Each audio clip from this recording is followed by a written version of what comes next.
8h30 sur Al-Oula, ravi de vous retrouver pour cette nouvelle édition. Voici le sommaire. Le Maroc s'engage en faveur de la mise en œuvre du pacte pour l'avenir. À la clé de ce document adopté par les Nations Unies, une dynamisation du système multilatéral au service d'un développement équitable et inclusif. Depuis New York, le chef du gouvernement appelle à placer l'Afrique au cœur des priorités de toute action de l'ONU. Nous en ferons le point en début du journal.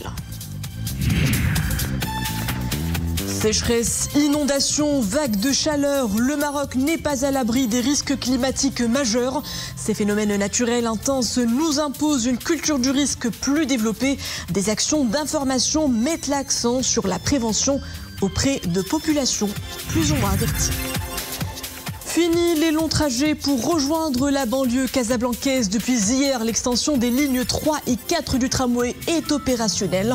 Un soulagement pour les habitants et de nouveaux horizons de mobilité dans une métropole en plein essor urbanistique.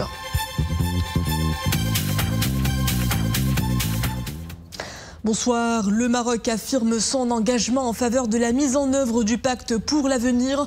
Adopté avant-hier dimanche par les États membres de l'ONU, ce document ambitionne de jeter les bases d'un monde plus inclusif et plus durable grâce à un multilatéralisme renouvelé. Position exprimée par le chef du gouvernement dans son intervention lors du sommet de l'avenir initié par le secrétaire général de l'ONU.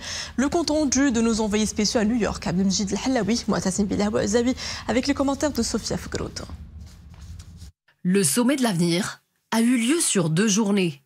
Et c'est ici que l'on a évoqué les grands défis de l'humanité pour les générations qui viennent.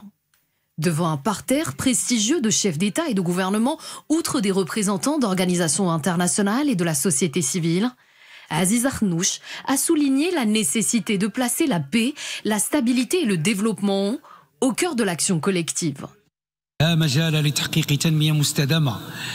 Il est impossible de réaliser un développement durable sans un climat garantissant la paix. Et il n'y a pas de paix ni de stabilité sans un développement socio-économique, d'où la nécessité d'une approche globale et intégrée, fondée sur la confiance, le dialogue et le respect mutuel. Le chef du gouvernement a réitéré l'appel lancé par Sa Majesté le roi Mohammed VI à l'occasion des assemblées annuelles de la Banque mondiale et du FMI à Marrakech en faveur d'une réforme des institutions et des cadres du système multilatéral de manière à tenir compte de l'évolution de la conjoncture socio-économique et politique. Dans ce sens, un continent en particulier doit avoir toute l'attention nécessaire. Il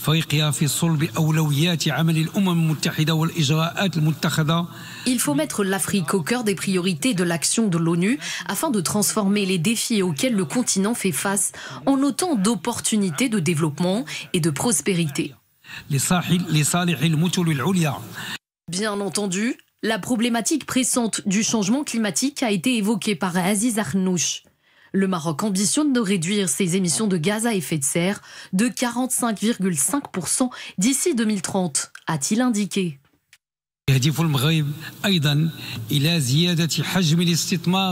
Le Maroc ambitionne aussi d'augmenter le volume des investissements dans les énergies renouvelables, dont l'hydrogène vert, pour mieux atteindre l'objectif qu'on s'est assigné et qui est de dépasser les 52% pour la part des énergies propres dans le mix électrique d'ici 2030. Et les mêmes efforts sont fournis en matière de protection sociale et de renforcement de la souveraineté alimentaire et sanitaire, conformément à la vision royale.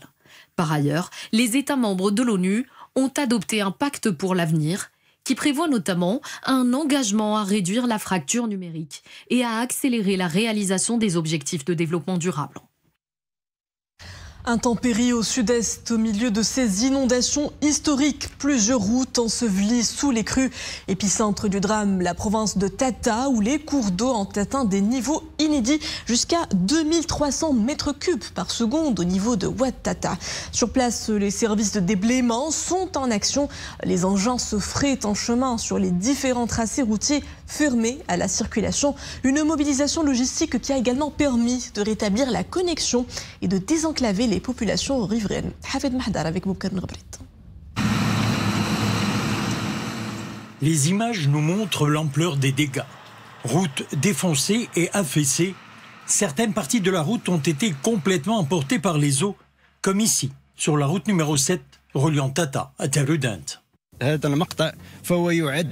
Ce tronçon routier est l'un des principaux axes qui mènent à la ville de Tata.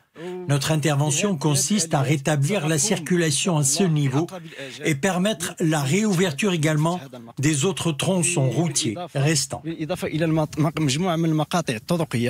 Sur le terrain, les équipes d'intervention travaillent sans relâche. Ingénieurs, techniciens, conducteurs de véhicules et ouvriers tentent de remettre sur pied les infrastructures endommagées. Il a fallu tout d'abord répertorier tous les dégâts au niveau de cet axe routier. Notre deuxième intervention était de mobiliser tous les engins nécessaires pour réparer les dégâts, et cela dans un temps très court. La direction de l'équipement s'est engagée à faire vite. Dès les premières heures du drame, ingénieurs et techniciens ont été appelés à intervenir le plus rapidement possible. Les fortes pluies orageuses ont entraîné l'interruption de la circulation sur 44 tronçons routiers. Pour ce qui est des moyens matériels mobilisés au niveau de la région, il s'agit de 100 engins, dont des niveleuses, machines de chargement et de creusement, des bulldozers et des camions. Et en cette saison d'événements météorologiques récurrents et intenses, l'action d'information préventive prend tout son intérêt. Une culture de risque qu'il s'agit de développer pour permettre aux populations exposées d'être averties, mais surtout d'agir efficacement en cas de phénomènes hydrométéorologiques, pluies intenses, inondations, encore torrents. D'où l'importance justement de rester à l'écoute des bulletins d'alerte émis par la Direction générale de la météorologie. Ousmane Sazi et Sofia Fgroud. Le phénomène est rare et meurtrier. Des averses orageuses extrêmement fortes avec des précipitations exceptionnelles. Dans certaines zones, comme ici dans la province de Tata, elles ont même dépassé la moyenne annuelle. Ouad Tata, tout comme Ouadzguid et d'autres rivières sont sorties de leur lit, coupant des routes. Signe de l'extrême violence des crues, ces chaussées désormais en morceaux. Dans une course contre la montre, les autorités déploient les moyens humains et logistiques pour faire face aux conséquences de ces intempéries et rétablir la circulation dans les plus brefs délais. Pendant ce temps, la Direction générale de la météorologie scrute les couleurs du ciel. Ces spécialistes suivent quotidiennement et de manière continue l'évolution d'une météo de fin d'été versatile. Au besoin, l'alerte peut être orange pour les phénomènes dangereux ou rouge pour une intensité exceptionnelle. À partir de ces bulletins d'alerte, les riverains sont appelés à la vigilance, surtout dans les endroits potentiellement dangereux, à commencer par les bords des rivières. Dans ces cas, les voyages sont à éviter et les citoyennes et citoyens appelés à se mettre à l'abri, aussi loin que possible, des cours d'eau ou des zones exposées aux éboulements. Une vigilance absolue s'impose donc. Comment et pourquoi naissent ces phénomènes météorologiques puissants? Nous en saurons davantage tout de suite avec notre invité Mohamed Saïd Qarrouk, professeur en climatologie à l'université Hassan II de Casablanca. Vous êtes avec nous en direct depuis Lille en France. Bonsoir professeur. Quels sont tout d'abord les principaux facteurs climatiques et environnementaux qui expliquent la survenue d'orages violents et récurrents dans certaines régions du Maroc, et en quoi ces phénomènes diffèrent-ils des schémas météorologiques habituels? Bonsoir madame et bonsoir à tous les téléspectateurs de l'Oula. Tout d'abord, je tiens à présenter mes condoléances aux familles des disparus de cette catastrophe naturelle. En même temps, il faudrait que je tire chapeau, je félicite les autorités qui ont intervenu de toutes sortes, que ce soit la protection civile, que ce soit l'armée, que ce soit les autres intervenants. Ils étaient très efficaces et merci beaucoup. Il faudrait leur reconnaître ce travail. Ce que nous avons vécu, et ça depuis la dernière semaine du mois d'août, principalement, précisément depuis le 25-26 août. C'est un événement exceptionnel dans notre région. Et ce qui fait partie des phénomènes potentiels du réchauffement climatique qui sont imprévisibles. Et donc, on appelle ces conditions et ces événements les dangers inconnus, ou alors les risques inconnus. Et à partir de là, l'explication vient d'un front intertropical qui a été très actif pendant ce mois d'été, n'est-ce pas, en raison de l'énorme énergie solaire qui s'entasse dans ces régions et donc qui pénètre et qui est absorbé par l'océan, qui est l'été aussi, il est toujours très chaud, beaucoup plus chaud par rapport à la normale, et c'est tout à fait normal. Ceci, depuis 2023, c'était le cas et ça continue parce que c'est la batterie, c'est la grande batterie de l'atmosphère. Et donc, des événements pourraient évoluer, pourraient naître et se développer hors cette région géographique. Justement, professeur, vous parliez d'événements climatiques imprévisibles. Des précipitations plus fréquentes et plus intenses sont à craindre dans l'avenir? Plus fréquentes, je ne saurais pas vous le dire. Mais le retour de ces événements est fort probable. Principalement pendant la saison d'été, la saison de la mousson ouest-africaine. Parce que ce que nous avons eu, c'est un développement d'une mousson ouest-africaine plus avancée que la normale.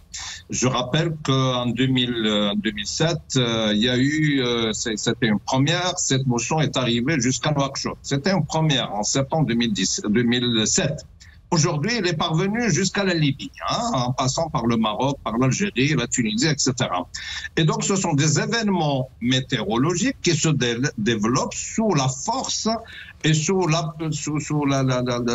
cette énergie excédentaire qui s'entasse entre les tropiques. Et donc, il est imprévisible dans nos régions parce que c'est pas la zone géographique habituelle de ces événements. La mousson se trouve autour de l'équateur, en haut et en bas de l'équateur, au nord et à gauche, mais pas jusqu'à l'Afrique du Nord. Ce qui est sûr, en tout cas, professeur, c'est que nous sommes aujourd'hui tous confrontés à ces effets du changement climatique. Et c'est là où réside tout l'intérêt de bâtir une conscience collective autour des risques de catastrophes naturelles. À quel point il est primordial, selon vous, d'ancrer une culture sociétale, connaître le risque, mais aussi adopter les bons réflexes face à ces événements climatiques extrêmes? Alors, j'aimerais parler de cette culture d'une manière générale, sur le plan politique, sur le plan de développement, sur le plan d'intervention, sur le plan de l'action, mais aussi sur le plan du comportement des individus lambda. Alors, tout d'abord, il faudrait qu'une communication soit très fluide entre les autorités et la population. Je pense que cette communication existe, mais peut-être elle n'est pas suffisante. Il faudrait en même temps que les autorités, les responsables de ce domaine, prennent en considération ces événements qui étaient exceptionnels, jamais vécus par le Maroc, au moins dans le climat récent que nous avons vécu depuis 100 ans, prennent en considération ces événements. Donc, il faudrait définir les endroits qui sont propices à ces événements. Et donc, sur la carte topographique, on peut définir, on peut faire sortir facilement des cours d'eau, y compris ceux qui coulaient une fois tous les 100 ans. Et à partir de là, il faudrait dresser une carte de vigilance, n'est-ce pas? Une carte aussi d'intervention pour gérer les risques. Ces risques que nous avons nommés les risques invisibles, imprévisibles, n'est-ce pas, inconnus, et parmi lesquels il y a la température, il y a l'eau. L'eau, que ça soit dans le déficit ou l'abondance. Et à partir de là, il faudrait dresser une carte globale de ces régions, tout le territoire compris, n'est-ce pas? Et définir les endroits qui sont propices et dangereux, qui sont menacés. Et avant tout, il faudrait commencer par développer des centres de refuge, des refuges pour sauver des individus, pour les protéger avant tout. Et après, on peut c'est aussi au bien de tout un chacun. Et à partir de là, on informe la population, mais on l'informe d'une manière qui est la plus propice pour chaque région.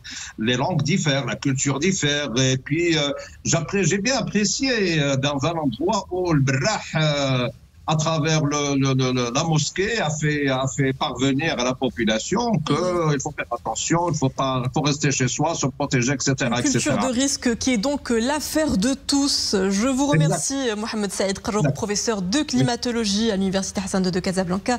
Je rappelle que vous étiez en direct avec nous depuis Lille, en France. Dans l'actualité économique, ces projections de Banque Al-Maghrib qui réévalue à la baisse le taux de croissance économique pour cette année 2024. Celui-ci devrait ralentir à 2,8% avant de rebondir à 4,4% en 2025. À l'origine de cette prévision, une contraction de la valeur ajoutée agricole en 2024, puis une progression en 2025, sous l'hypothèse d'une production céréalière moyenne de 55 millions de quintaux. Alors que la production agricole reste dans une large mesure tributaire des conditions climatiques, les données infra-annuelles disponibles indiquent globalement une poursuite de la reprise des activités non agricoles, tendance qui devrait être soutenue à moyen terme par l'élan attendu de l'investissement public et privé. C'est ce que relève Banque Al-Maghrib.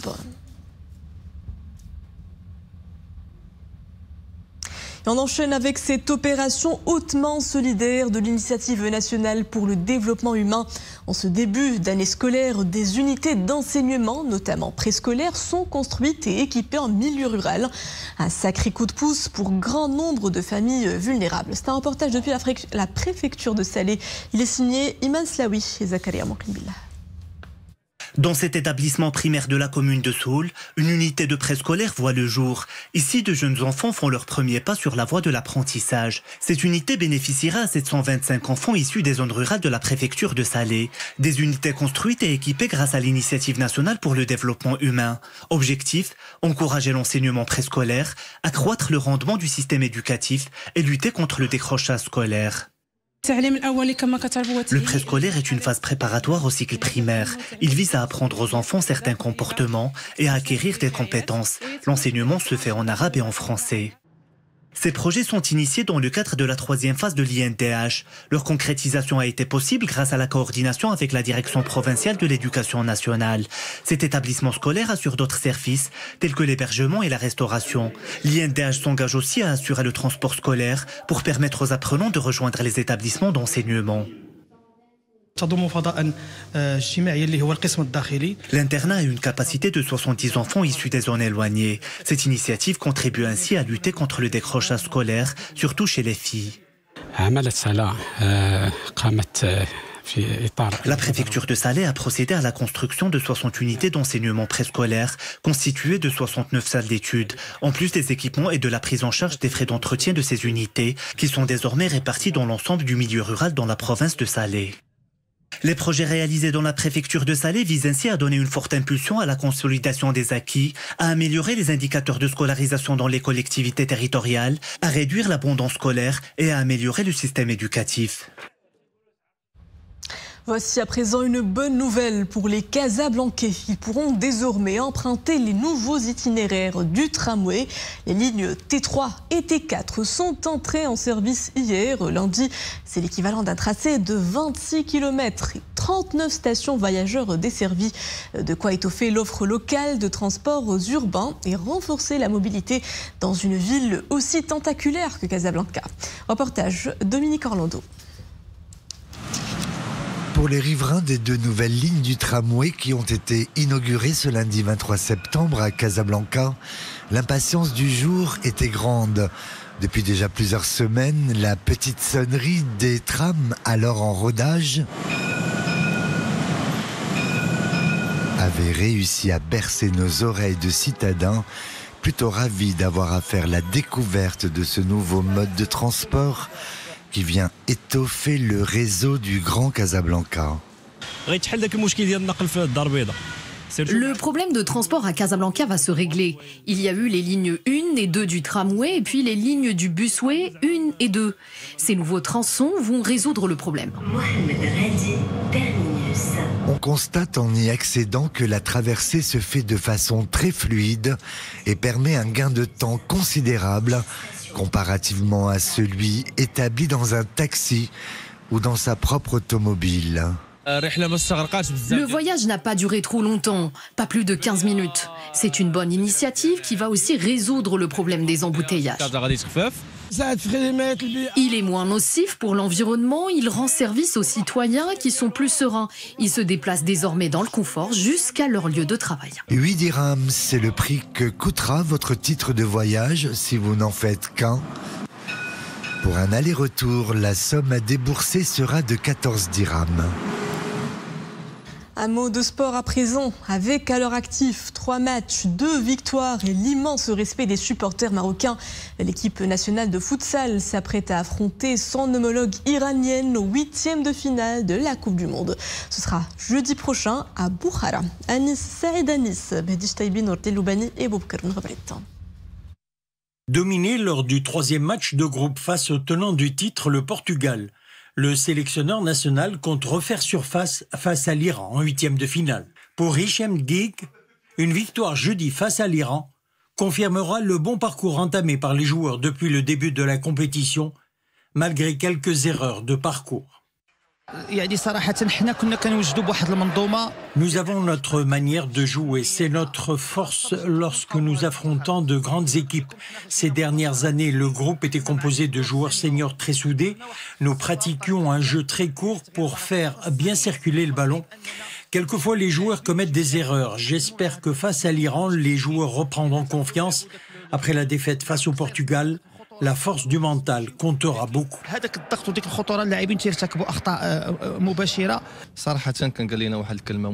Faire partie de l'équipe nationale est un honneur pour chaque joueur convoqué.